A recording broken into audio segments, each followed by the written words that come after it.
Hello, thank you for joining us for KeraClub. We hope this will be an enjoyable evening for you all. I'd like to begin by acknowledging the Gadigal people of the Eora Nation, traditional custodians of the land on which the Save Sight Institute is located, and we pay our respects to the elders both past and present. Now we'll have an opportunity for question and answer at the end. If you have any questions you'd like to ask, please put them in the chat box. And at the end of the session, we'll attempt to address as many as we can. Also, please note that we are recording the webinar, and this will be available on our YouTube channel and with Keratoconus Australia, and we'll share the link to everyone who is registered. Now, it's my pleasure to introduce Michelle Pritchard, who has lived experience with keratoconus.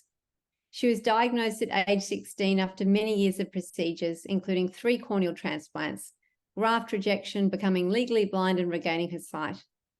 Michelle is passionate about being able to support those who are experiencing life with keratoconus, and she's been involved with KeraClub since its inception. Michelle is actually an internationally renowned violinist, is pursuing her lifelong dream career in music. She recently completed a Master of Music at the Royal Conservatory in The Hague with cum laude distinction. Welcome, Michelle.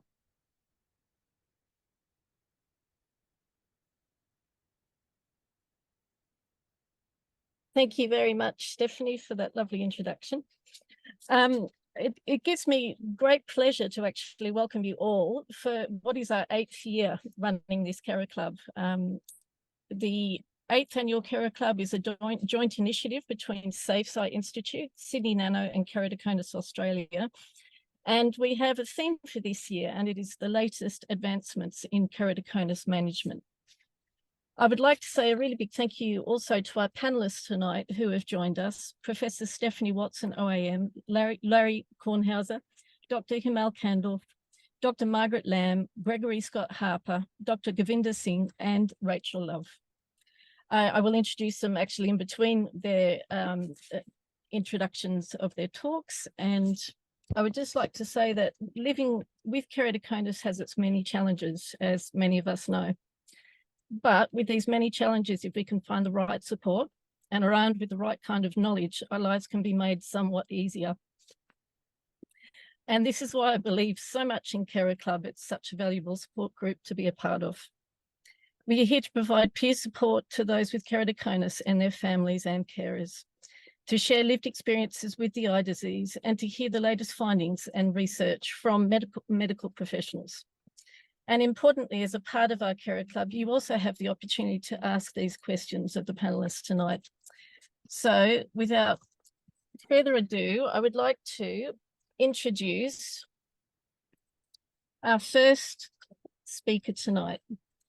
Dr Himal Kandel has been the Kornhauser Research Fellow at the Save Sight Keratoconus Registry since January 2019, after completing his PhD at Flinders University, Adelaide, for which he was awarded the Vice-Chancellor's Prize for Doctoral Thesis Excellence and South Australian International Student of the Year Award. Dr Kandel has published over 80 research papers in reputed journals and has a special interest in patient-reported outcomes in research. His research seeks to answer real-world questions in keratoconus management using the world's first Save Sight Keratoconus Registry. Thank you, Himal. Thank you, Michelle, for the nice introduction. Today, I'll be sharing you some of the results from the Save Sight Keratoconus Registry, looking at the real-world outcomes of corneal crosslinking. Keratoconus is typically a bilateral, progressive, chronic corneal disorder, and the only treatment available to prevent or stop progression of keratoconus is corneal crosslinking. The standard corneal crosslinking procedure is also known as Dresden protocol, where first there is a riboflavin induction. The cornea is soaked with riboflavin for about 30 minutes, and then the epithelium, the front layer of cornea, is removed. And then after that, UV light with 3 milliwatt per square centimeter is exposed to the corneal stroma for about 30 minutes. So this is the standard protocol, but many types of many protocols of crosslinking are available in the real world practice. And briefly about coming to the Save Sight Keratoconus Registry, this is the database for patients with keratoconus for tracking their natural history as well as the outcomes of keratoconus treatments. On the right-hand side, you can see a screenshot from one of the graphs of one of the patients in the registry. You can see we are tracking visual acuity, corneal curvature, corneal thickness.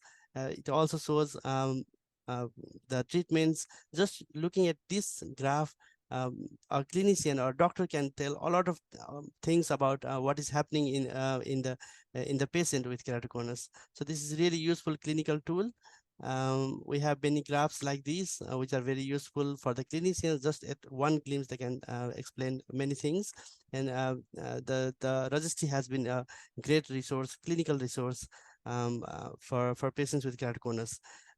It started in 2015 by Professor Stephanie Watson, and we now have more than 40,000 clinical visits of more than 8,000 eyes with keratoconus. Data is entered by 132 clinicians in 112 sites, and it is growing. Not only as a clinical tool, but the registry has been a valuable resource for research purpose, for answering important research questions in keratoconus.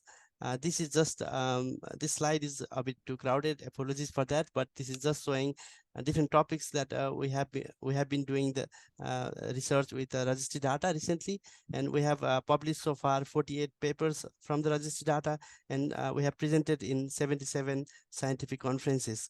And the highlighted one is showing that a significant amount of research that we do using the registry data is on looking at corneal cross-linking outcomes. So why is it important? The existing research in cross-linking is limited because of many factors, as shown in the slide here. Most of the times, the research is not done in the real-world settings, so doctors cannot confidently apply those findings in their own clinics. Most of the times, again, the data is the papers are limited, studies are limited by the low sample size, short follow-up duration, and similarly especially limited information on cross-linking variations. Now I'll be highlighting some of the research that we have conducted in the registry. The first one here looked at the 5-year outcomes of the corneal cross-linking, and the second one here looked at the 10-year outcomes of corneal cross-linking. And we found that in the long term, corneal cross-linking is a safe and effective method for treatment for stabilizing keratoconus. And we also looked at the quality of life outcomes of cross-linking. We in the registry, we collect this information using questionnaires, the validated questionnaires, and on each most of the quality of life issues that we evaluated, we actually found that cross-linking was associated with the improvement in the outcomes. Registry is useful to track rare but serious adverse events like microbial keratitis, and we have done this study, and this study particularly showed that cross-linking microbial keratitis after cross-linking was associated predominantly with gram-positive bacteria.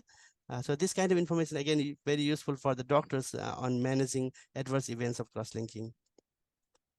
We have also analyzed the data for less serious but more common adverse events like corneal haze, and we have shown that clinically significant haze was more common in patients who were younger and had steeper cornea. Again, this kind of data is really useful so for the doctors to determine what kind of post cross-linking treatment regime they have to do. So similarly, a lot of our cross-linking research has looked into different protocols of cross-linkings and the outcomes of different protocols. For example, this study looked into short versus long cross-linking. So the UV duration, typically, as I said earlier, the standard process, the UV light is shown for about 30 minutes, but in this study, we compare 30 minutes versus 10 minutes. And then obviously the 10 minutes one uses the stronger UV light. but we looked at that is gaining more popularity, and we looked at the outcomes, and we found that both the protocols were safe and effective, but the shorter method had slightly better outcomes, and on top of better convenience to clinicians and patients. So after this, we did the that was for the 1 year outcomes after cross-linking. The next study, we looked at the 5-year outcomes, similar methods, and looked at the 5-year outcomes. We actually found that again both the protocols were safe and effective, but the longer one was slightly better this time. So as the data in the registry grows and we have more longer term data, it will be really interesting to look at say 8 years or 10 years outcomes of cross-linking to see which protocol is better. Similarly, we did another study looking at looking at how, if the outcomes vary when we change the riboflavin induction time, 15 minutes versus 30 minutes. And we found that the shorter method, the 15 minutes method, had greater improvement in corneal curvature and thickness, but higher rate of haze. And again, like we will do the longer term study to verify or to have more definitive conclusions. Thank you for listening, and thank you to the funders and to various teams who have made the implementation of the registry possible. Thank you very much, Himal, for bringing us up to date on what is a very valuable, well, seems to be many years now that you are doing it, which is a wonderful thing for all of us. And we'd like to now introduce Gregory Harper, who is a scientist with the University of Melbourne and Vice President of Keratoconus Australia.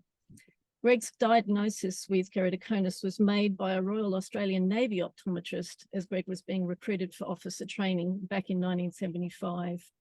He had to reset his career aspirations. Now, towards the end of his career, Greg thinks that the diagnosis was very influential, but not a severe blocker to his success. Greg has enjoyed an international career as a biological scientist, and he and his family have travelled extensively. He has held multiple professional fellowships and international accreditations. Greg and his wife, Catherine, have 2 adult children and recently became proud grandparents of Angus. Congratulations. Thankfully, keratoconus has not reappeared in Greg's direct or extended family, though everyone knows not to rub their eyes. Thank you, Greg.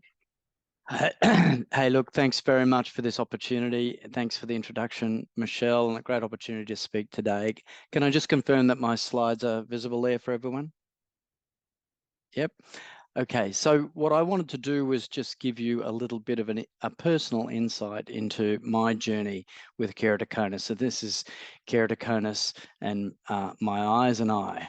So my journey started with keratoconus back in 1958 when I was born, and really through my childhood, there weren't many real worries, reasonable vision, but it is the case that I had a family history with astigmatism, and I was unfortunately an eye rubber. So from 71 through to 75, I had deteriorating vision, culminating in diagnosis, as we said, as I tried to join the Navy, and a really significant career directional change at that point. And I need to say that that was very tough on my mental health. You know, I experienced anxiety about my future and where that would go from here. Really between the 76 and 94, I persevered with really very heavy glasses that corrected the vision to some extent, and then started to have some experience with the rigid gas permeable contacts. But I need to say, to keep this story in balance, you know, very many happy experiences and career successes. Through 95 to 2011, I persevered with those hard contact lenses, but started to experience corneal scarring, and indeed lots more adventures and successes. And then between 2012 and the present, I now use toric silicon hydrogel contact lenses, which gives me quite acceptable correction, but still I have slowly deteriorating vision. I use glasses for convenience, if you like, and particularly with an international family, I have to be on aeroplanes, and people with keratoconus and contacts will know that the dry atmosphere is a real pain. Just to make that a bit more of a personal story though, here I am beginning back in 1958 with my family, and growing up and living in Queensland, experiencing a outdoor lifestyle, 2 sort of rambunctious brothers, and we experienced great deal of adventures together, growing up and going to school. And you notice here, this is me finishing school, and now I have a squint, which I guess is characteristic of people who yet to have their eyes corrected. Very, very lucky to have met the woman, Catherine Harper, who's now my wife and has been ever since that time. We have 2 great young children. We experienced lots of adventure. I led labs in a research environment. We've traveled internationally a lot. And as I say, we now have a grandchild, Angus Harper. So with the theme that keratoconus has been with me all this journey, but there's still lots of things that one can do. I just added this little diagram for the optometrists that are there. This is in a recent exam I had. I took a screenshot from the electronic examination, and those 2 E's are just some representation of what my eyesight with my left eye would look like if uncorrected. And the diagram below tries to represent the steepness of the defect in my corneas. So having keratoconus led to a lot of laughs along the way, it's important to say, and just a couple of stories to share. So the first one was when I was finishing school, the teachers had put up the book list for school up on a notice board, and the font was too small for me and I had real trouble seeing it. And so subsequently, I jotted down the title. I went to many bookstores trying to find what I thought was the Theban Saphodes. In reality, they were the Theban plays of Sophocles, and you can imagine just how different those 2 things are. When I was at uni, the whole experience of walking around a large campus like University of Queensland and not being able to recognise people, particularly my potential new wife, waving at me from the other side of the quadrangle. And when we lived in the US, we lived in Washington, D.C., and I was working actually in human genetics. And in that environment, I remember once going to an optometrist on the Rockville Pike, just outside Washington, D.C., and I didn't have much money, so I was just trying to get a refraction done by just letting the optometrist put my glasses against a refractometer, I guess is what you'd call it.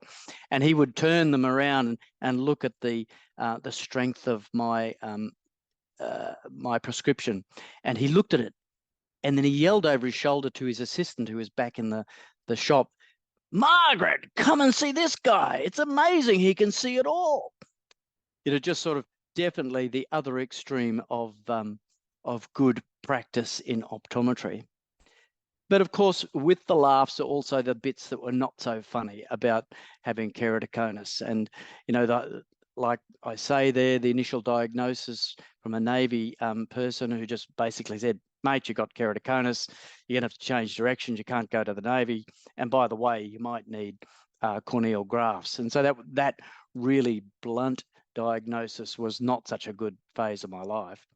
And then the reality of wearing the rigid gas permeable lenses, those of you who've worn them, the intense pain of having dust underneath them, or I've traveled quite a lot in the developing world, and the chemical pollutants, smokes and things like that get under the contacts become a real issue for you. And then them, of course, randomly popping off if your eyes are too dry, and the corneal scarring has been a negative of that particular technology. And then with the declining vision that now occurs, there's always a potential that I won't be able to drive. I have less acuity to see the things I really want to see. And as we've mentioned before, the ongoing expense of these really quite sophisticated lenses. There's of course, been strains on my mental health. I think my family would explain that to you, the frustrations of poor eyesight, the anger of not getting great resolution, and the sadness with the limitations that this really brings forward. But things are always getting better. I wouldn't be in the business of science if I didn't believe, we can make progress through knowledge and application of that knowledge. And so, of course, during my lifetime, we've seen these technological advances of new soft contact lens materials, the fact that we have touch screens that, I can increase the font of a machine anytime I want to. I now have lighter spectacles due to better materials and better processing. And of course, the medical knowledge, you've seen a little bit of this already. You know, the understanding of what the natural history of this disorder is, understanding, in my case, the genetics, the genetic predisposition, but also the awful effect of eye rubbing. And of course, now the wonderful advance of the chemical cross-linking. I think also what's important has been the growing community support. I learned this looking in the genetics community, but also, you know, the wonderful support we have through things like Keratoconus Australia, through universities and the hospitals, and also the global networks of people understanding and working on these disorders. And indeed, we now have the resources that help address this issue of mental ill health. And this is the story I just wanted to tell as we come to an end, which is the work that we've been doing with Vision 2020 Australia to build now the Mental Wellbeing Resources Guide. So just briefly, Vision 2020 Australia is a national body working in partnership to prevent avoidable blindness and improve vision care. And it's 47 different member organisations coming together with Keratoconus as an associate to improve the lot of people with poor vision. And I've been lucky enough to work on the mental wellbeing and vision loss working group. And in fact, I chair that on behalf of Keratoconus Australia, and we've developed this guide. So what is it about? Well, if you go to Vision Australia's website, you'll see that it's a collection of resources that is consistent with this national framework for managing prevention of mental health issues, as well as early intervention. So consistent with a triaged approach. There's been a great pooling of resources amongst the organisations, both associated with low vision, but also associated directly with mental health. And of course, what we in Keratoconus Australia are trying to bring forward is the special recognition that people who are early in life, young adults or teens, have very special needs when it comes to mental health, and the realisation that their eyesight may not be as good as they thought it might. So the resources that we now have pulled together are available on the web, and they're there for interested eye health professionals in particular, and particular, as I described in my story, for that moment of diagnosis and the information that will help families and counsellors and indeed higher order practitioners contribute to the well-being of folks who experience this loss of sight. So what are my lessons that I want to share with this group today? So firstly, yes, keratoconus presents some great challenges, and Michelle has already identified those. You'll hear some more. But you can, as you go along, depend on good luck. You know, in my case, I met a great woman. You can also seek out good management and great managers. You can rely on community support to help you find success and happiness. And the journey of others, I know, is only just beginning compared to mine. But perhaps what I can do is help, share some optimism that there are many pathways forward and lots that we can continue to do. I want to just briefly acknowledge Larry from Keratoconus Australia for helping me on this journey. Colleagues at Vision Australia 2020, Jonathan, Vian and Catherine from Eye and Ear Hospital for helping develop this mental health resource, and likewise my family for support. So thanks very much. Thank you so much, Greg, for sharing what is a personal story, but also an inspiring one as well. And I think it helps us, especially to hear each other's experiences. And, that's a lifelong journey of incredible things that you've managed to achieve, at the same time as being very honest about the impact that keratoconus has. Thank you very much. Thank you, Michelle. We'll now move on to Dr. Margaret Lam. For those of you who have had experience with KeraClub before, you are a wonderfully familiar face, Margaret. Thank you for joining us again. She is a distinguished figure in optometry, currently serving as the National President of Optometry Australia and Head Optometrist at 1001 Optical Bondi. Renowned for her expertise in keratoconus, she has earned accolades such as the Neville Fulthorpe Award for Clinical Excellence.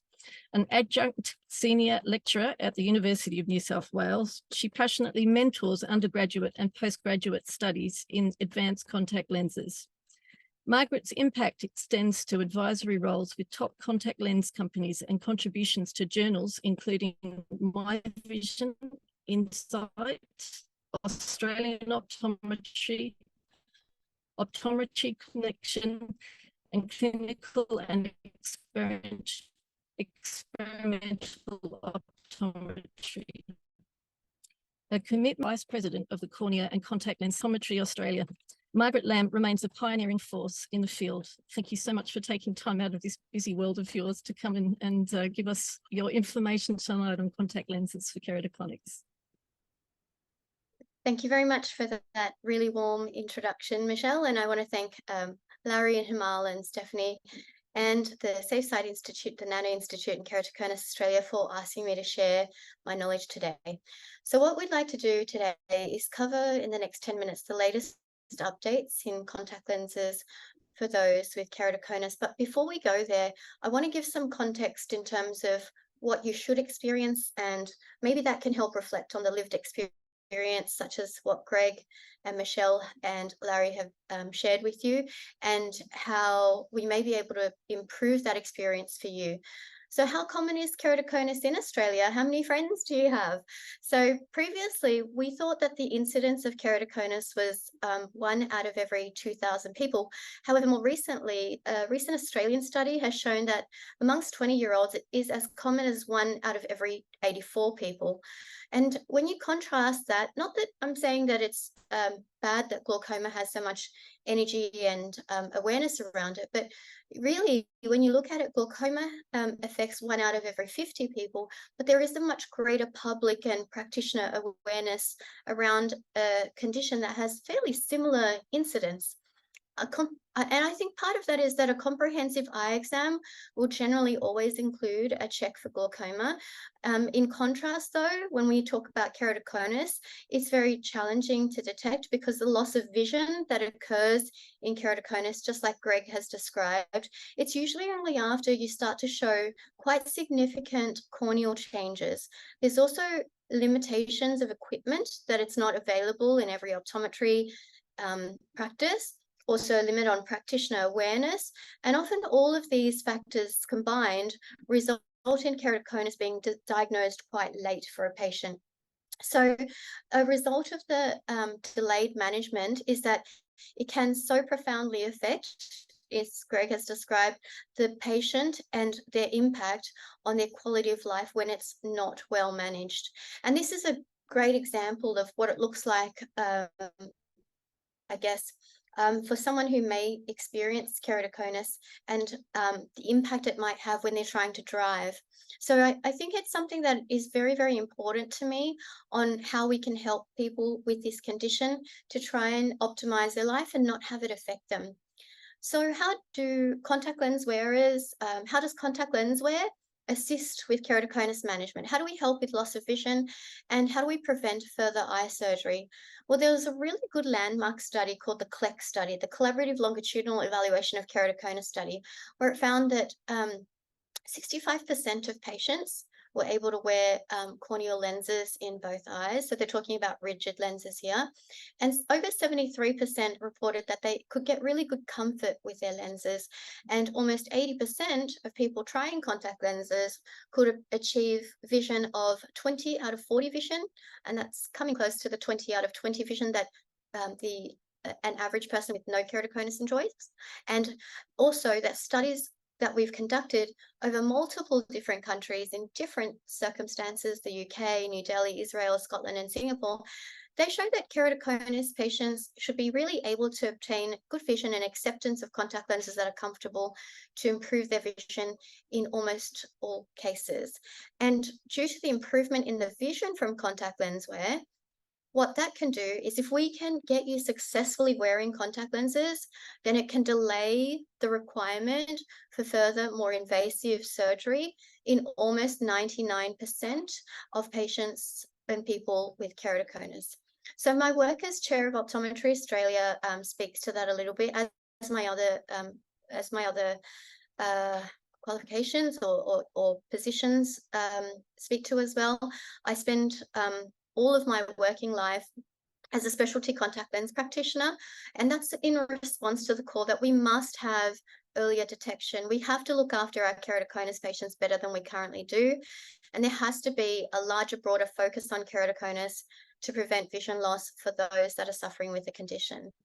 So there was a question submitted in the question log of what's the machine called that you can check keratoconus with, and this is a screen cap of what that looks like from one of my patients, and it's called a corneal topographer, in much the same way that taking topography of something takes the lay of the land. So this is of a patient that that has consented to share his topography.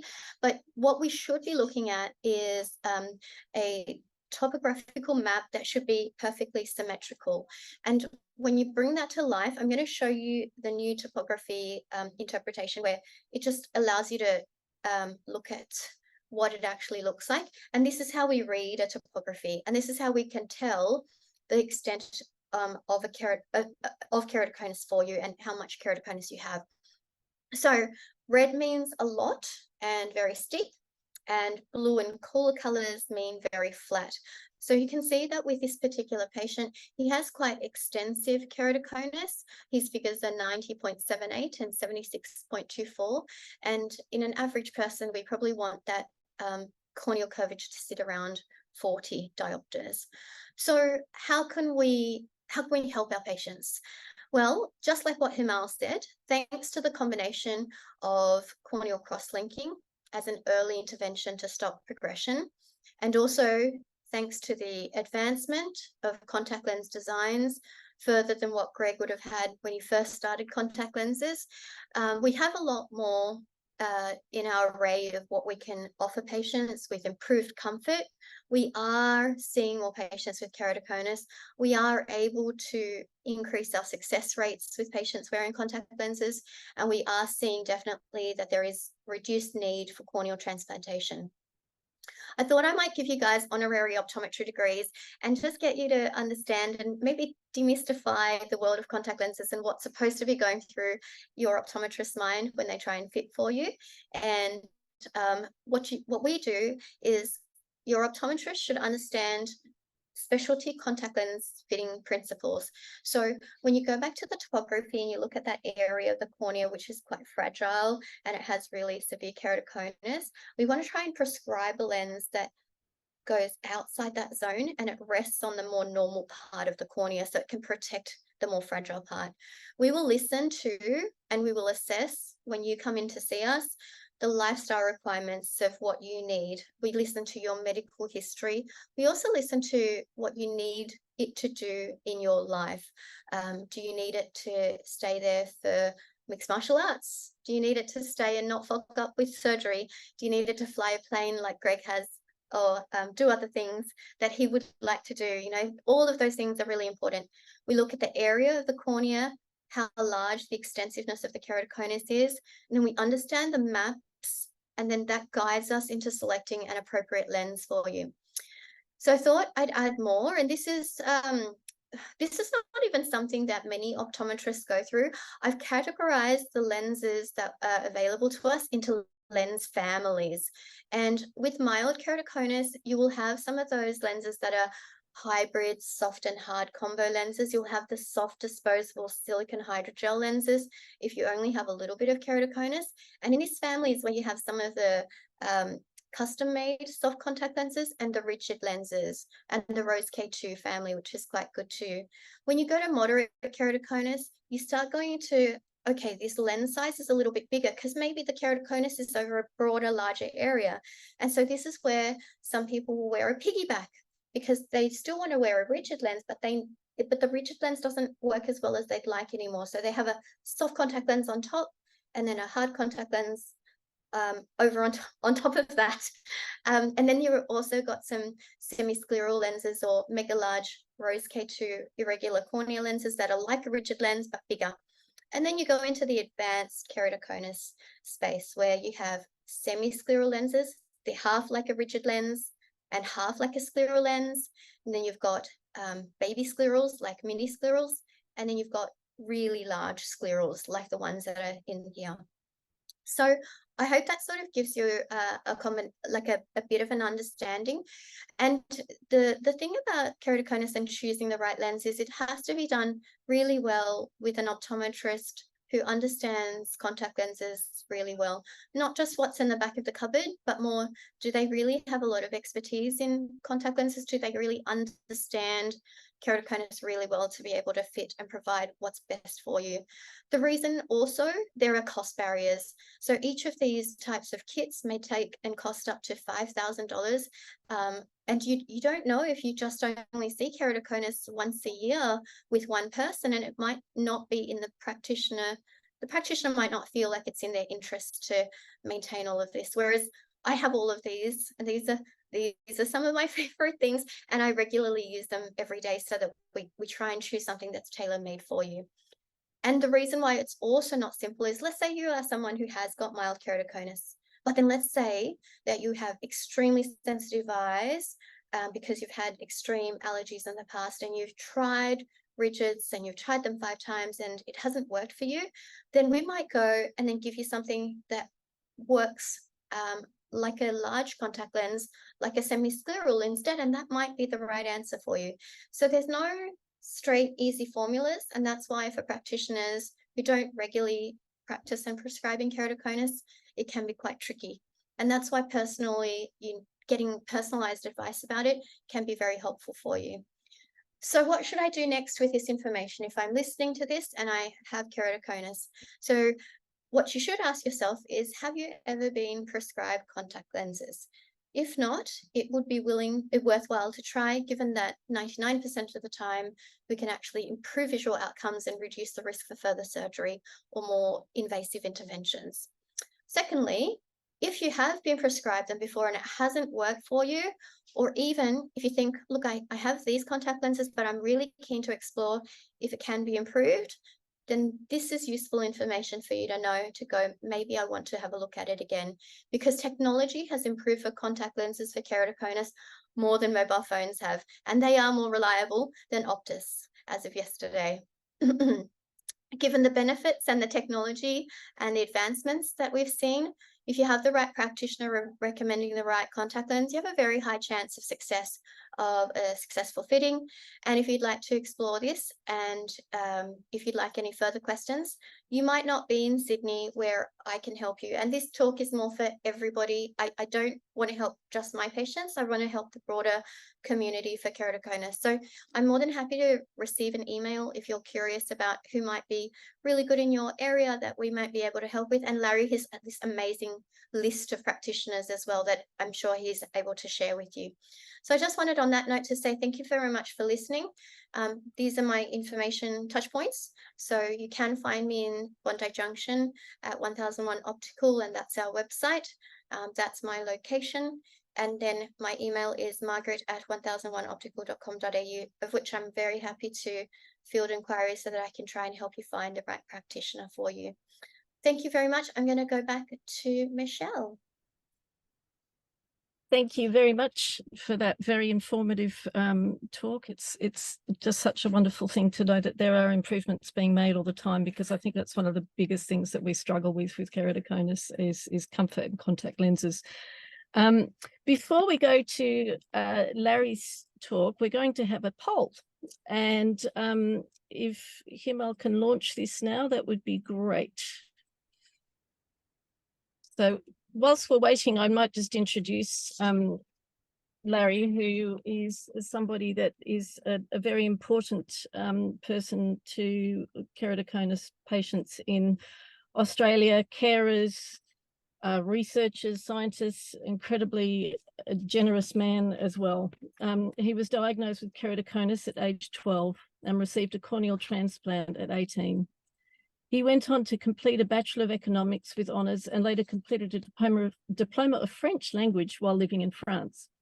Last year, he completed a Certificate of Public Health and Eye Sector Leadership. It just doesn't stop, does it, Larry? You're amazing. Larry worked for over 35 years as an economic journalist, first at the Australian Financial Review and later in France, where he co-founded and edited an international newsletter for the energy sector. He also has worked as a translator for a range of international organisations and various economic journals. He now manages his family business. Larry has travelled extensively, played many sports, loves music, Indian food, and echidnas, and raised 3 children. In 1999, Larry helped create Keratoconus Australia and became its inaugural president, a position he still holds. And after 23 years at the helm, he is passionate about need for peer group support in keratoconus. Thank you so much, Larry. Well, thank you, Michelle. It's reassuring to see the results of the poll on screen. Thank you, Himal, for organising that. That, if my quick maths is right, it's well over 80% of people who would like to speak to somebody with keratoconus at some stage, even if it's not all the time. So thank you for that, Himal. And thank you, Michelle, and welcome to everyone joining us this evening. The other day, I came across an old and well-known biblical wisdom, biblical wisdom from the sages that starts, "If I am not for myself, who is for me? But if I am for myself only, what am I?" It's a saying that pretty much sums up why I am so passionate about Keratoconus Australia. It also highlights the ideas of self-help and peer support are not some new age construct, but were a thing already thousands of years ago. Sadly, they took a long time to gain traction in the world of keratoconus. I've spoken many times in the past about why we started keratoconus back in Australia back in 2000. The lack of information for patients, the lack of research into the disease, and all too often the dismissive attitude of our eye carers towards our often poor quality of life and our concerns about complex vision impairment caused by deficient contact lenses or corneal transplants with their uncertain outcomes. Perhaps worst of all, most people couldn't even find eye carers who specialised in keratoconus and its treatments. Before Keratoconus Australia, who'd ever spoken to or met another person with keratoconus? Not me. Today, things are very different. The internet has facilitated the spread of information about the disease and its management, and has helped connect patients through online forums, chat groups, email, and social media. Keratoconus Australia has played an important role in developing these support channels. It's been involved in the wonderful new research being done in Australia that we've heard about, and much of it unique and world-leading. It has advocated on behalf of patients on many issues, notably the cost of contact lenses and corneal crosslinking. Since its beginning, it's held community meetings like KeraClub to heighten the awareness of the disease and its impacts. But the association's greatest contributions have been to offer peer support to patients experiencing sudden loss of vision and to help them locate the best possible eye carers to restore their precious sight, especially contact lens fitters who are experts in the field. But now, as Keratoconus Australia moves into its 24th year, times have changed again. The widespread use of crosslinking over the past 15 years has worked well in reducing the severity of keratoconus and its impact on vision. Crosslinking and the new but very expensive contact lenses are enabling more people to avoid corneal transplants. But as Margaret has already noted, there is a much higher prevalence of keratoconus today than ever imagined. Previously, it was thought some 15,000 Australians had the disease, but a recent Centre of Eye Research Australia study shows that perhaps over 300,000 people could have some form of keratoconus. This has spurred renewed interest in keratoconus and its effects. So as a group, we're facing a new scenario in which there are potentially far more people than ever who need support, but hopefully with early intervention and the right treatments, the severity of their disease should be reduced. Early diagnosis and treatment are very important, as crosslinking must be done before the cornea becomes too thin. Yet ophthalmologists say too many young people are slipping through the net and not being diagnosed early enough for them to receive crosslinking, which is why I still believe in the pressing need to continue what Keratoconus Australia has always done. The question for everybody here tonight and the wider keratoconus community is whether you also believe a self-help group like Keratoconus Australia should survive into the future. Keratoconus is a young person's disease, and today we need more younger people to talk to patients about living with the disease in the 2020s. I know I'm certainly well past my use-by date. So as Dracula implored his brood of vampires, we need new blood. We need people to advocate for greater affordability and accessibility of treatments, notably the specialty contact lenses and other optometric services that Margaret was talking about, whose cost is spiralling out of control as new technologies are introduced. We need more early vision screening programs, more mental health support. We need to improve our messaging around issues like eye rubbing, which is thought to be the only patient-controllable factor in keratoconus. We need greater financial support for research, treatments, and eventually cures. We need better information campaigns on social media, and we need to tell our stories better and to be heard. We need closer relationships with eye carers to ensure they understand our needs and receiving the best possible training to meet those needs. We may also need more professional structure than our volunteer-only association. And all of this requires new ways of fundraising too. We believe our work is important. We believe it should continue. However, to do so, we need more than your good wishes and expressions of support. We need your expertise, your commitment, your creativity, your management skills, and your ability to plan and to strategize, to initiate and to manage projects, and critically, to take responsibility for these projects to ensure they reach fruition. So yes, we need some of your precious time and energy. Without these sorts of committed people, we fear losing our independence and ending up like most other keratoconus patients around the world, an offshoot of a medical or research institute, there only to help attract government and corporate funding. After all we've achieved, I think our Australian keratoconus community deserves more than that. So please, I'm asking you tonight, consider how you can help us help others. Because to paraphrase the sages, if we are not for ourselves, who will be for us? Which brings me to the last phrase of that biblical quotation. And if not now, when? Our contact details are on screen. Thank you very much. Thank you very much, Larry. It's so important that we hear that said so eloquently. There is so much need still in this country. We are so blessed and so lucky to have what we really do have, but there are so many factors missing there. And it's just really great that we have so many people listening tonight, and maybe they can think about what is really their thing that they can give to this incredible organisation in Australia. So we will now move on to our next panellist, Dr. Gurvinder Singh. He's a lecturer in the School of Biomedical Engineering, the University of Sydney. He has interdisciplinary research training that enabled him to develop his expertise at the interface of materials engineering, biomedical engineering, and nanotechnology. He has authorized more than 80 peer-reviewed articles in leading journals, including Science, Advanced Materials, ACS Nano, Advanced Functional Materials. Beyond publications, Dr. Singh is also an inventor of innovative patented sustainable nanomaterials manufacturing technology and has experience in translating nanotechnology-based products to the market. He has received the ASCO Nobel Nordic Young Investigator Industrial Award.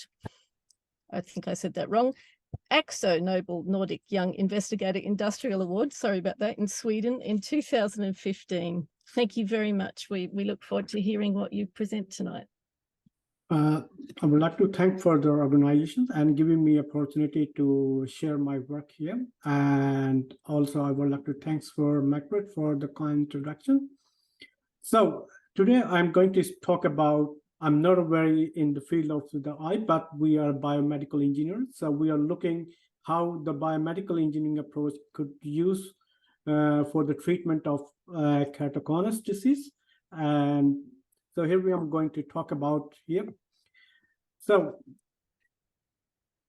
the first thing we have in biomedical engineering, so there are a number of opportunities are available to build up nanomaterials. We have the technology, now we can develop 3D printed scaffold, and we can make hydrogel. And also now in in the past 1 decade, the progress has been made to develop some organ and chip, which can be used for the clinical, as like you can bridge the gap between the clinical translation of any of the technology. And one of the important investigations, if you're coming from here to developing recently COVID-19 based vaccine, which is basically mRNA encapsulated lipid nanoparticles, and it comes very in 1 year. And recently, we got Nobel Prize in medicine because of mRNA-based therapy. Another big discovery which having a biomedical is a tissue engineering, where you can now we are able to, if your cardiac is damaged or something, so we can develop a cardiac patches which can put to the patient and without any surgery. And also we have the technology, we can develop 3D printed medical implants and also contact lenses.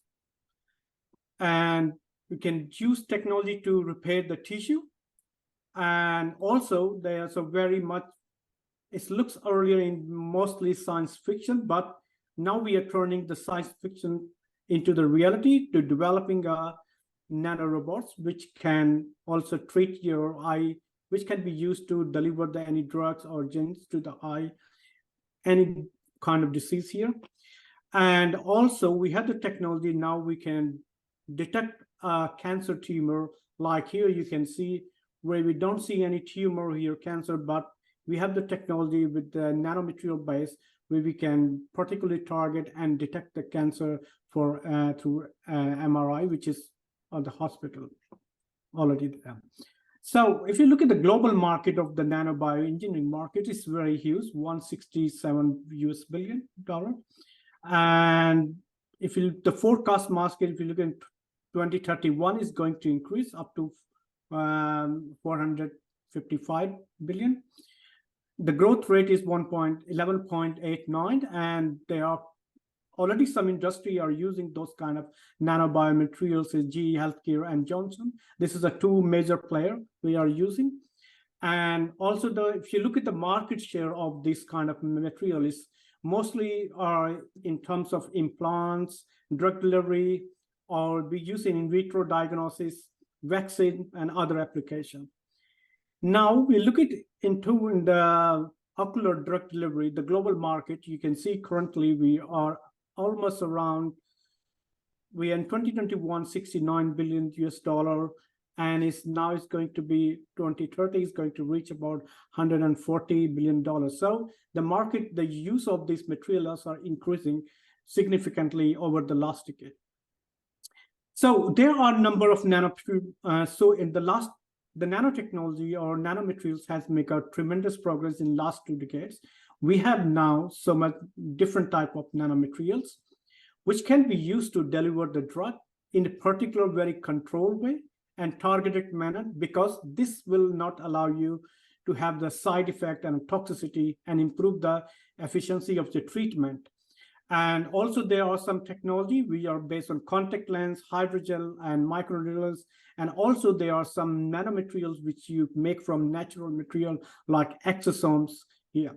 So all of these materials have been, in the last 1 decade, I have seen a very much surge in the publication where this nanomaterial has been used for the treatment of the keratoconus, cataract, macula, and red eyes. So it's a very much growing area of research here at the moment. So when looking at this kind of disease, keratoconus, you can see this is a Greek word, and you can split into 2. Kerato means cornea, and the conus means cornea shape. So if you're looking on this one, this is a normal cornea, and when it turns, you get a disease, so it will get some progressive thinning and stepping of the cornea, and it's make a conical, the cones here. And this can lead to your distortion of your normal vision to little bit distorted vision. So if you're looking here, some kind of healthy eyes, so this is, you can see a cornea, this is conjunctiva, and this is between, there's some interface we call as the limbus.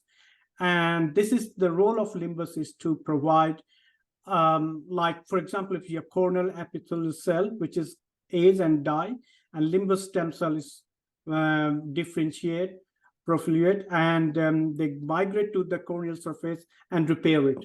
So what happens when there are some kind of damage to limbus stem cell, or they are lost or they're damaged, and this disease, you lose the transparency of your eyes, and you might get the partial keratoconus. And if you keep doing this degradation and the loss of limbal stem cell, you partially may lead to you lose their regenerative capacity of corneal epithelial cell. They are dying, they are damaged, and this leads to visual impairment here. So what is the clinical solution we can use here? So the idea is that the problems occur, the loss of damage of limbal stem cells, so we can develop a cellular therapy, how we can replace those dysfunctional limbal cells, and we can restore the visual impairment. So there's already Stephanie, we are working with Stephanie here. So she already developed some contact lens based on this one. So in her approach, she took a contact lens and put it the limbal stem cell basically grown on the top of the here, an implant on the top of the eye. So this treatment has been very efficient, and you can see here there are pre-treatment, and after 13 months you can see there are transparency, and this has a very minor complication in 2 eyes. So this is a very nice approach, and also there are very much scope to increase the number of limbal stem cells to make this therapy or this treatment more effective actually here. So here where my roles comes here into this project here, which we are working with like Professor Stephanie here. So mostly we are having an ingredient here like polymer construct, where then nanoparticles, and this is a protein which able to make them the stem cell, the limbal stem cell to multiply quite fast. So, but we don't want to deliver immediately. That's why we're using a nanoparticle, encapsulate this one into the nanoparticles, which allow you to release the protein over the longer period of time. And this will help to scale up a number and stemness of the transplanted cell here. So we need some kind of collaborative efforts from engineering and the medicine, and that could lead to the potential solution, and we can develop new technology. We can lead to commercialization, and we can build up the partnership with the industry. So this is how it looks like the polymer, and this is you dissolve in water, simple, you put in the nanoparticle inside, and this is nanoparticles, look how they looks like, quite spherical, and this has some protein molecules inside. And once these are cross-links, you are making a hydrogel, polymer gel, and can increase the number of limbal stem cells to make it much better, this therapy actually here. So why do we use here nanoparticles? That's a very obvious question. So the answer is we use normally when you don't use nanoparticles, your proteins, whatever delivery can do immediately burst release immediately. But if you want, this should sustain over a longer period of time, so we need a nanoparticle which slowly degrade in the hydrogel, and they can release the sustained release of protein molecules and improving the regenerative capability of the corneal stem cell a very longer period of time. So that is the key here, what we are working now here. And so this is one project we are working now, NanoSight, and it requires a nano-biomedical strategy, biologist and clinician, and totally multidisciplinary efforts, and industry, investor, and philanthropists. This could develop a game-changing nano-bioengineering strategy for treating keratoconus and other type of ocular diseases. We can reverse the process easily when we are having a better control and better innovative technology. Yeah. So I would like to thank for the funding bodies, and yep, thank you very much. Thank you very much for sharing what feels like something that we could have only dreamed about several years ago. And let's keep our fingers crossed this technology develops to a point where our children and our children's children can reap these benefits. We're now going to move on to Stephanie, Professor Stephanie Watson OAM, is head of the corneal unit at Sydney Eye Hospital, head of corneal research group at Save Sight Institute, and deputy director of industry, innovation and commercialisation, Sydney Nano. Professor Watson was awarded an Order of the Medal of Australia for contributions to ophthalmology. She's been here right from its inception and one of the key people for KeraClub, and we're very grateful that she is continuing to share her knowledge and amazing experience with us tonight. Thank you, Stephanie. No, thank you very much for the kind words of introduction. And I'm very pleased to be talking about keratoconus on the eve of World Keratoconus Day, which is actually tomorrow. And so I'm just going to give you a little bit of a wrap up and summary and some thoughts about where keratoconus and its treatment is heading. So as we've heard, keratoconus can be very common, and it really varies across the globe. In some countries, it's more common than others, but it remains a problem for every patient that has keratoconus. In 2023, we've found from our research that there's an impact on quality of life, and it also does affect mental health. But fortunately, we do have some treatments that can improve outcomes, and corneal cross-linking actually has been shown to be able to improve the quality of life of patients with keratoconus. Now, mental health, as we've heard from Professor Harper, can also be an issue in patients with keratoconus. And so everyone should be aware that this is a potential problem, because patients may not bring it up in conversation. And if you're a practitioner or a supporter or a person with keratoconus, take note of your mental health, and remember that there are ways to get help out there, starting with the resources that Professor Harper's spoken about, but also talk to your GP and your practitioners. Now, in terms of vision, so when we have a patient with keratoconus, there's two things we have to consider. One is how we're going to rehabilitate their vision. And the second thing is whether the cornea is going to progress or the condition is going to progress, because each one requires a different treatment. So for vision, the mainstay is still spectacles and contact lenses. Some people with very mild keratoconus may actually need no correction if they have very good vision in one eye. And then there may not be much point wearing a contact lens in the other eye if they can do everything that they need to do in their daily life. So it's not mandatory for everyone with keratoconus to read the bottom line on the chart, but it's important that they have enough vision to do what they need to do. And so what visual correction they need has to align with the patient's lifestyle, and hopefully with the goal of improving quality of vision. As you've heard from Margaret, that it can be a bit of a job getting a good fit with keratoconus and contact lenses. But in my experience, I would say stay there and keep working with your optometrist to get the right fit. So what about cross-linking? Well, cross-linking is really to stop progression. So even though about 80% of patients that have cross-linking can get a visual improvement, this is not predictable. So the main aim of cross-linking is to stop progression. So to have cross-linking, you should either be, or you should be progressing, or you should be, in some cases at very high risk of progression. And so for progression, we need to document that. And so you do need to see your eye healthcare professional to have this progression documented to ensure that you're a candidate for cross-linking. In terms of the way that it's done in a number of ways, and epithelium off is still the treatment with the most evidence on efficacy and safety. And standard and accelerated is about similar. Now, in patients who are young and who have steep corneas, they can progress quickly over months. And so particularly patients under the age of 21 years old need frequent, follow-up to ensure that they're not progressing. If you get past 26, you're a little bit less likely. By 30, much less likely to progress. But if you're an eye rubber, you can still progress. Part of the management now of keratoconus has really changed since cross-linking. Before, patients were given a diagnosis and maybe, said, look, we can't, we can give you spectacles, contacts, and the condition may change. But now we can actually stop progression if we can diagnose the keratoconus early and get it before the cornea gets too thin.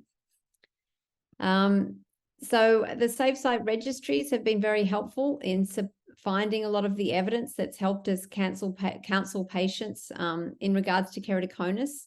and we've found that cross-linking is effective for progressive keratoconus in the medium and long term. So we have data up to 5 to 10 years now.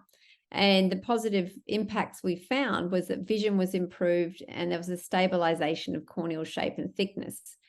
And it also enabled us to understand the quality of life impacts of keratoconus, because as a clinician and a researcher, we want to improve outcomes. And to improve outcomes, we need to try to find what the main issues in quality of life are so that we can improve them. Overall, we also looked at the complication rates and found that cross-linking was generally pretty safe. Now, there are a range of other treatment options available in keratoconus. And one of these options is surgery. Now, corneal grafting used to be done in about 20% of cases of keratoconus. But now with cross-linking, with more modern contact lens fittings and other options, it's really probably only needed in less than 5% of cases. And for many patients now, it's a partial graft rather than a full thickness graft. But even after you've had a graft, you still might need contact lenses and glasses. And so generally corneal grafting is reserved for patients that have, quite advanced keratoconus, and particularly if it's bilateral. Then there's a range of new procedures that are emerging for keratoconus. And some of these include implanting various parts of cornea, using rings, performing laser, with or without cross-linking of either before, after, or during. And with these treatments, the evidence on them is still emerging. And I'll talk a little bit more about evidence in a tick. And so we really, don't know the full long-term outcomes from many of these treatments. And we really need this data, and we need to have benchmarking. And this is another way registries can help us. So this is how we think about evidence in medicine. So if you have a new treatment that's been developed, then generally it goes through certain ranges of development to, before it reaches the clinic. And that will include various studies. And some surgical treatments, so if you have, say, a medicine, an eye drop that needs to be developed, and it's going to be a prescription drop, it will have to go through very, very rigorous, what's called randomized controlled trials, where they have to demonstrate that that eye drop is better than what's already out there, better than a placebo. And this has to be in studies where patients and doctors don't know which treatment they're getting, and their follow-up over time. With new surgical treatments, there tends to be a degree of innovation, and the requirements or the level of evidence often isn't as high. And so it may be that people will try a new procedure and then report a case series, which is just a group of patients who've had the procedure. And this might be a small group, it might be a select group. And so the data is not necessarily applicable to all patients. And these are called sort of case series. But the ultimate studies is having a comparison, and a comparison to what is the gold standard. With these new biomaterials and stem cells, we're very hopeful that they'll provide new treatments, but they'll have to go through this rigorous program of evidence so we know that they work. And then once they're in the market, we need to then have things like registries to track their outcomes and make sure they're still working, because practitioners can prescribe treatments in different ways. And so we need to make sure all those ways actually are effective and safe. For stem cells, we came up with a set of questions that patients could ask their practitioners, because there's many stem cell therapies out there that don't necessarily have a lot of evidence. And so our brochure came up with these questions. What are stem cells and how can they help? So these can be applied in a similar way when you're considering treatments for keratoconus. What are these treatments and how do they work? What are the safety concerns? What is the evidence behind this treatment and it working? And is this treatment under investigation, or has it been firmly established? And what will that mean for me? And what else do I need to know to help me make an informed decision about whether I should have this treatment? So Keratoconus in 2023, we're also fortunate to have a great support group in Keratoconus Australia. We have information available. There's ways for the patient's voice to be heard through this organisation. And working with Keratoconus Australia, it's also enabled the real patient voice to inform research programs. What about beyond 2023? So this is where we are now. But what about the future? Well, we need to really understand quality of life impacts so we can manage them. We do need new technologies, but for any new technology or treatment that comes to the clinic, we need the evidence available for the treatments, for all treatments, that they work, both in the randomized trial, but also in the real world. We need to be able to provide support for all patients with keratoconus, whether they want a little amount of support or they want a lot of support. We should be able to provide that. This is our cross-linking brochure, which we're just in the processing of updating. It's on the Keratoconus Australia website, and you'll be able to update the latest version very soon. But what else do we need in beyond 2023? Well, we need still to diagnose keratoconus earlier.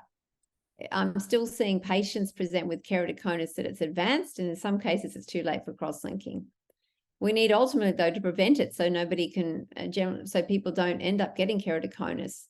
We need treatments that are affordable and available to all, with quality of life issues addressed, and we need to continue evaluating and improving our practice.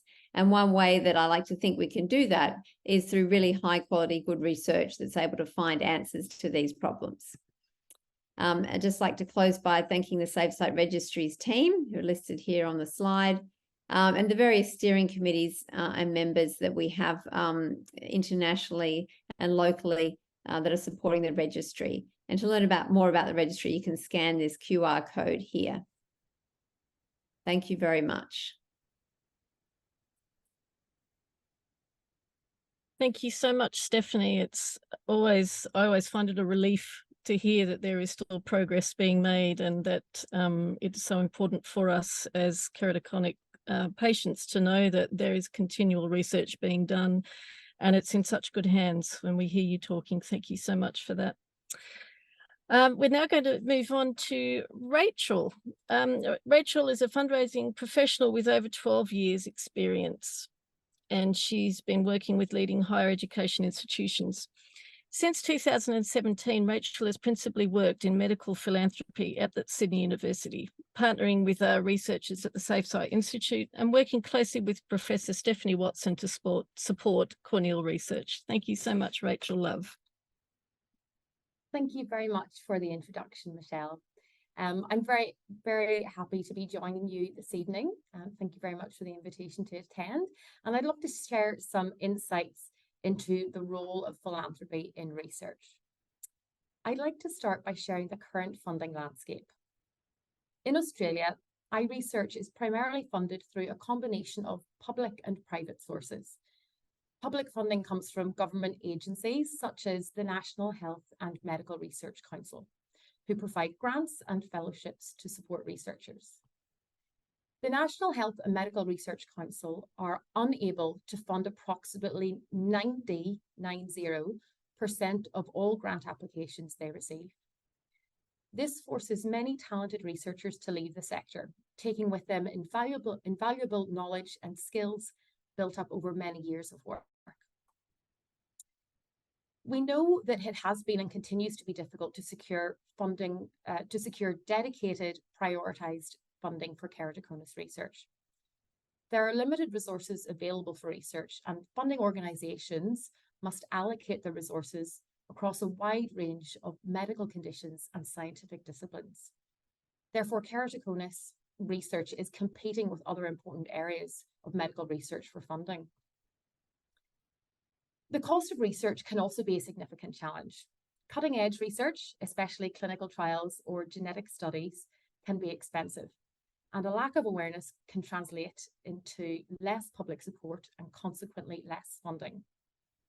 Addressing these challenges requires a collaborative effort from government, private sector, and non-profit organisations to raise awareness, allocate resources effectively, and promote research and development in the field of keratoconus. So how can philanthropy help? Public advocacy and education are crucial in garnering support for funding research, and we are delighted that so many of you have joined us this evening. Non-profit organisations and philanthropic individuals can play a significant role in funding keratoconus research in Australia. Support from donors can play a hugely important role, and it's vital to bridge the current funding gap. Secure longer-term sources of funding help to ensure that we attract and retain the best minds, that researchers can shape their research agenda based on the greatest need and the most immediate impact rather than on what funding is available. It means that mid to long-term research projects can be designed and undertaken, which yield more detailed and meaningful data, and that research can be accelerated as consistent progress is made, so the research isn't start-stop due to lack of funding. Philanthropic funding allows researchers to prioritise keratoconus research, and with a growing population, and with that the number of people with keratoconus, it's vital that our researchers are able to continue this important work. Thank you very much for your time this evening, and if anyone would like to learn more about how you can support this research, please do get in touch via, my contact details will be on the screen, and I think we have a QR code on the next slide as well. Thank you.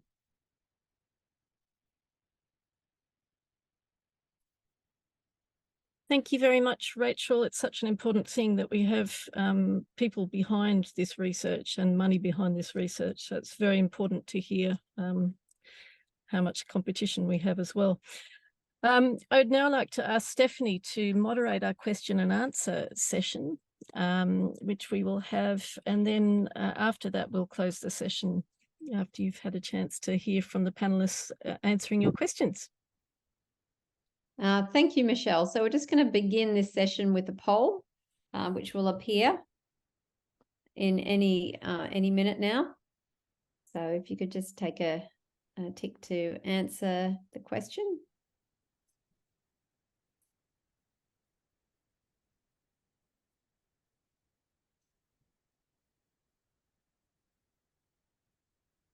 Okay, so there we have the results. So look, that might lead into some of the questions that we have in the Q&A. So the Q&A box is where you can leave your questions. And there's a question here that we'll ask Dr. Margaret Lam, which is, how does a pensioner with advanced keratoconus afford the most suitable contact lenses? Perfect question to start with, I think, Stephanie, isn't it?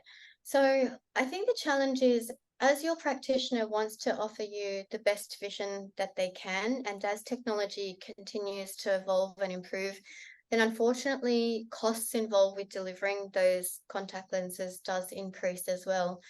It's also a lot more visits for a contact lens wearer with keratoconus than someone who does not have keratoconus or just wears normal glasses and has less eye disease conditions. So it's a really challenging thing when you have to think about the business trying to be able to afford to provide care as well. So the best answer that I can think of is, if you're working with the right practitioner and you just express to them what your needs are, this shouldn't be the way that it is done, but what is normally done is often there will be a compassionate discount that can be provided. Many times I will do a case pro bono, or even very close to pro bono, because I don't like the idea of somebody not being able to see and me being able to provide that service and them not being able to have a decent high quality of life. So often something can be arranged where the business helps to reduce the cost to make it better for you. And that has evolved just because of a lack of resources from government funding or other means with which, or health insurance funds, where someone else should be picking up the tab, but it's not happening. So I hope that helps answer the question in a long-winded, roundabout way. Sorry about the long answer. Thanks, Margaret. We might keep moving along because there's a few questions here and time is running short. So we have a question on nano-bioengineering. So Gurvinder, perhaps you'd like to answer this. The respondent says that the nano-bioengineering is really interesting and they haven't heard much of this in the last 20 years. What limitations or exclusions are there, even for another treatment option, even post-graft? Yeah, very interesting question. So there was some progress. The challenge is here in terms of the biocompatibility. So you have to choose the right material, which doesn't cause any toxicity. And also, once there are long-term effect, if there are in longer term 1 or 2 years, they could be cause some side effects. So So that is the one big challenge here. But now we have plenty of materials which we can make nanomaterials from lipid or like a COVID vaccine. This has been generated. So we have the technology now at the moment, but we have to access the long-term effect of this kind of thing. Looking to post-graft, yes, so we can do like once they implanted there, so we can have some kind of nanoparticle-based eye delivery, which we have some protein or genetic or growth factors, which we can be put and we can provide a continuous, like if you have the contact lens and you can, after some time, you can add those kind of eye drops and can help to keep like generating or stimulating your limb stem cells. So there's a the deficiency doesn't occur actually. Thank you. We just have a question or two on cross-linking, so I might just answer those. The other one is it doesn't make sense to have the cross-linking procedure several times. Look, the success rate of cross-linking is about 80%, and so generally it doesn't need to be repeated. There are some studies showing that it can be repeated, but that would just be once. The other point to note is it depends how the cross-linking was first done. Someone else was asking about, well, you know, does it, you know, can it be done if you're older? You know, what if it hasn't worked? Well, it would depend on how the cross-linking was first done. So we now think that, well, we now know that epi off is the most effective way. Perhaps if you've had epi on before, but it's still progressing, it might be worth having epi off. So it also can depend on whether you're still rubbing your eyes and other factors like that. But remember, cross-linking is for people that are progressing. And so if you're 70, you're very unlikely to be progressing. So it wouldn't be really a treatment for you. It's mainly for the younger group where there's documented progression or high risk thereof. Okay, so Himal, we have a question here about someone saying that their partner also has keratoconus. So they have keratoconus, they've managed to marry someone with keratoconus. They're wondering if there's a greater probability of their children developing keratoconus. That's a very interesting question. Unfortunately, I don't have exact answer to that. The keratoconus does have genetic component as well, so they could be like likely slightly more likely to get that, but there is limited research in this area, isn't it, Stephanie? Yeah. Look, it's hard to say. I mean, there are sort of genetic counselors that are available, so that might be something to look at. But, you know, most keratoconus doesn't have a strong inherited component. And so mostly if you have keratoconus, it's you that's had it, not other members in the family. And so that means it's less likely possibly to be then inherited by your children. But it's probably something you want to get individual advice about. Okay, so now we have another question for Margaret. Julie's just asking about, you know, for an optometrist to be working in the area of keratoconus, do they need to have special skills or training? Good question. So the political answer is technically, according to the definition of what an optometrist should be able to detect, every optometrist is supposed to be able to detect keratoconus and manage it, including prescribed contact lenses. The reality is actually very different because everybody has different skill levels. There are lots of enthusiastic practitioners that do extra work, like constantly refresh their knowledge from the Corneal and Contact Lens Society of Australia and pick up more niche education that's specific for keratoconus management.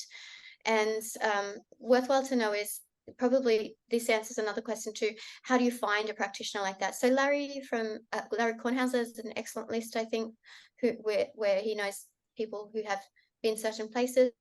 Optometry Australia's website, which has a subsection for patients called Good Vision for Life. If you look under that section, it'll list people who has extra expertise.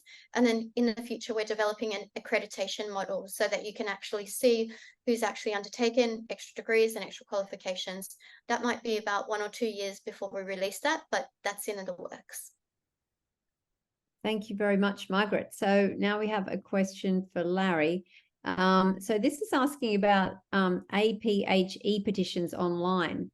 And the respondent saying there doesn't appear to be any formal e-petitions to the federal government. Has Keratoconus Australia considered an e-petition that the community can get behind and show their support? Well, it comes back to what I was talking about in my presentation.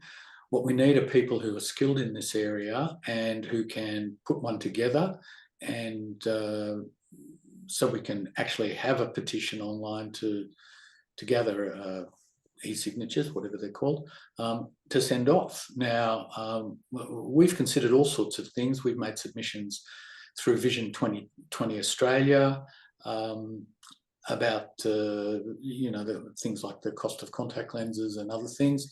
But we've had informal working groups with the people on this call, even about getting NDIS support for people with keratoconus who can't afford their treatments.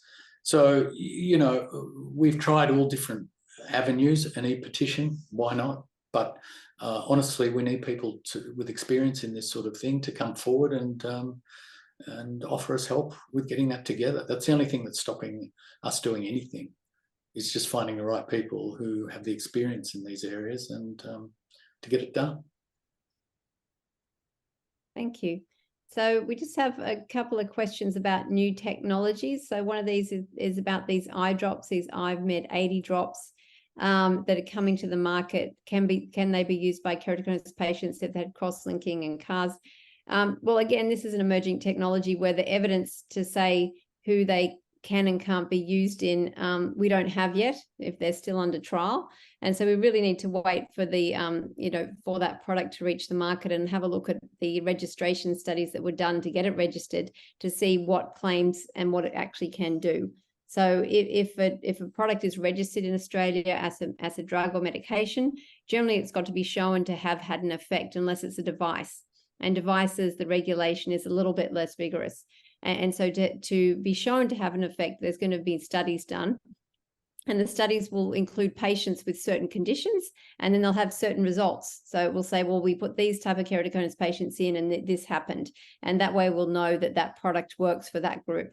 If there's other groups that use the product, we won't know whether it's working or not unless people actually collect and study the information for us to know. And one way of collecting is through registries. And that's what we're trying to do with the Save Sight registries. We have a range of treatments on there, including corneal transplant rings that, any practitioner can enter their data in. They can actually benchmark their practice so they can see what's happening with their patient outcomes. And then we can know more about what may or may not work. There's also a question there about the CARS, and this is, again, it's a new procedure. In terms of evidence, it's mainly at the case series stage. There's not a huge number of patients published in the literature, and so the evidence really is still emerging. Now, what other treatments, what other questions do we have here? Talking too much about treatments. So, just flicking through, seeing what we've answered. Let's go down and have a look here. So there's a question here. This might be for you, Margaret. So a patient with keratoconus treated well with mini sclerals, and they're having difficulty driving at night due to halos and visual distortions. Any thoughts on that? You will need to see your practitioner, but there's a few troubleshooting things that you might want to investigate that may be of benefit for you. Imagine that your cornea and your contact lens is like a biodome, and so it's sealed. So sometimes you get metabolic byproduct buildup inside, and so then you're just getting the yucky stuff that you don't want building up, and you need to clean it out. So then take it off, clean it out, back on, give the eye a few minutes, and then back on, and then that may clear it up nicely.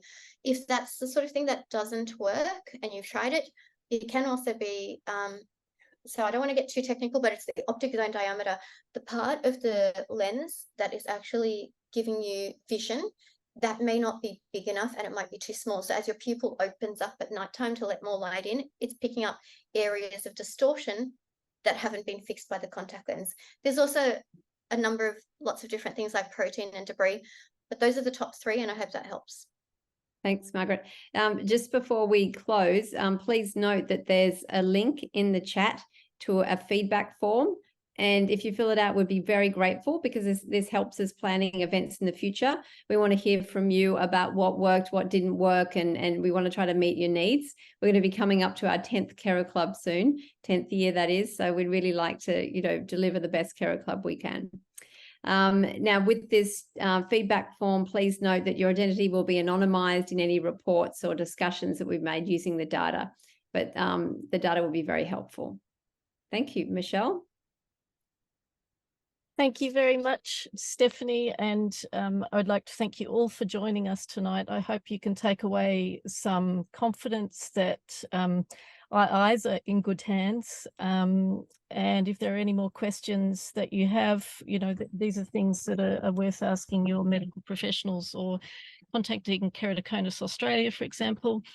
But the biggest thing I'd like to say, of course, tonight is a very big thank you to our panelists, Larry Kornhauser, Dr Himal Kandel, Dr Margaret Lam, Gregory Scott Harper, Dr Gurvinder Singh, and Rachel Love. Thank you for taking all the time and for sharing such a wealth of knowledge with all of you. I know it's been a really fantastic session, lots of information and some real positive things to take away, even though this is not always a positive thing to experience.